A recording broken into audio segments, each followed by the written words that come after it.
शेतकरी मित्रांनो, अनेक शेतकरी म्हणतात, की झेंडू लावला की अनेक मित्र कीटक तयार होतात, पण हे पूर्णपणे बरोबर नाही.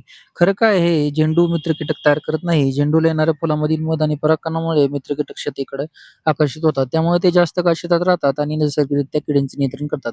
आता पाहूया कोणते मित्र कीटक झेंडूमुळे जास्त प्रमाणात दिसू शकतात. पहिला लेडी बर्ड बीटल हा कीटक मावा, पांढरी माशी आणि इतर शोषक किडी खातो. दुसरा ग्रीन लेसविंग याच्या अळ्या, माव्या, थ्रिप्स आणि लहान किडी मोठ्या प्रमाणात खातात. तिसरा होरफ्लाय याचे प्रौढ कीटक फुलावर मध घेतात तर अळ्या, माव्यांचे नियंत्रण करतात.